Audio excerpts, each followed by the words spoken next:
Welcome back, everybody, to another thrilling episode of Thrive Street Program with Coach 2J's. This is your host, Jeremy Jones. We're talking about week 44, Wednesday, October 30th. So for our context, we want people to focus on efficiency and stop before failing or ripping your hand. So this is really critical during the open. We want to make sure that people do not get rips or tears in their hands. And this workout potentially could have a lot of chest to bar pull-ups or even just kipping pull-ups. So just be aware that this is coming out for week 4 of the CrossFit Open, so we could see a lot of chest bar pull-ups. Either maybe we just did them on week 3, or they're coming up on week 4. I'm assuming that they're going to do them again on week 5. Again, there's no guarantee on that, but I did want to include them on a Wednesday. So again, they have at least a day. If you guys are doing them on Friday, then they'll have at least a day to rest in between. But it won't work if people tear their hands. So we just want to make sure that people are really working on pull-up efficiency and not just forcing the reps, because that'll make them more sore. But also breaking up into smaller sets. And if they do, potentially rip their hand, have them go to ring rows before, right? So talk about the sensation you're going to feel is the separation of skin in your hand. When you come off the bar, if you go to open your fingers up and spread your fingers, you'll feel the skin shift, and that means that there's been a separation there. One of the biggest causes of rips in the hands is actually a grip strength. So the stronger someone can hold onto the bar, there's less shifting of the skin underneath. That could be one of the issues. Also, sweatier palms, or when it's hot outside, that tends to, or hot in the gym, that tends to also promote hand tears. So just all these things that we can avoid hand tears. There's no reason for people to tear their hands with intelligently designed workouts. But even with a really well designed workout, if people ignore all these other factors, they can still rip their hands. So we just want to make sure people know what the red flags are, so they can make adjustments before they tear. So we got our warm up here, just some body weight stuff, and then we're going to do some shoulder activation. Then we're going to work on our ring dips and muscle up progressions. Again, I don't know when the muscle ups are going to show up in the open, but we're just going to practice more of this stuff. And we did just do, we are going to be doing a lot of ring dips here going into the next strength focus.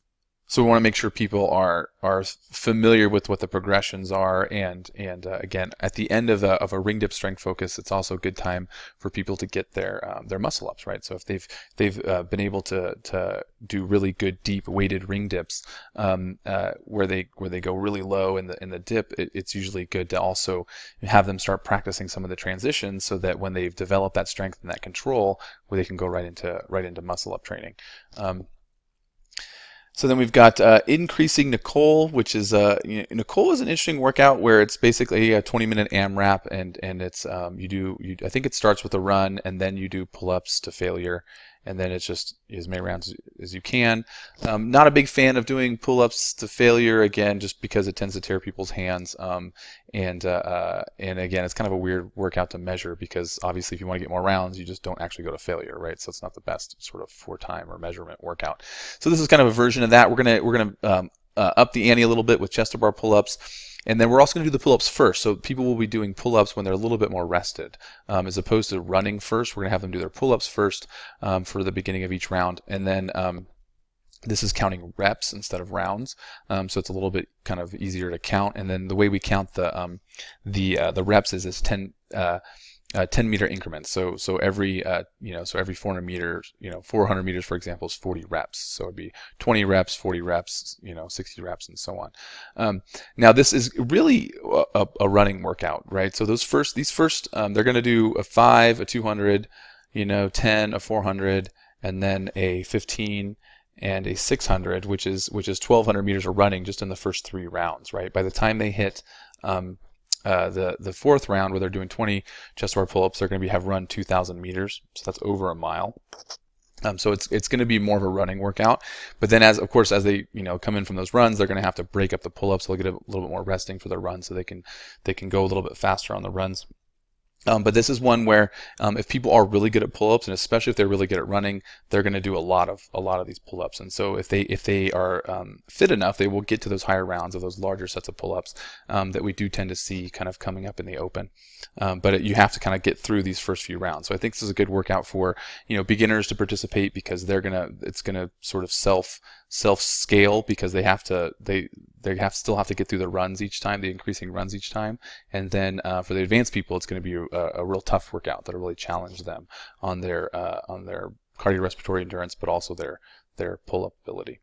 But as I mentioned in the context, we do want people to really be focusing more on the technique and the efficiency of these rather than just banging them out in any way possible, because that efficiency practice really pays off when you're having to do it in a real competitive type workout like the Open. Now I've got the scaling guide here. It's a new workout, again, kind of just using math and my experience of kind of where people are at.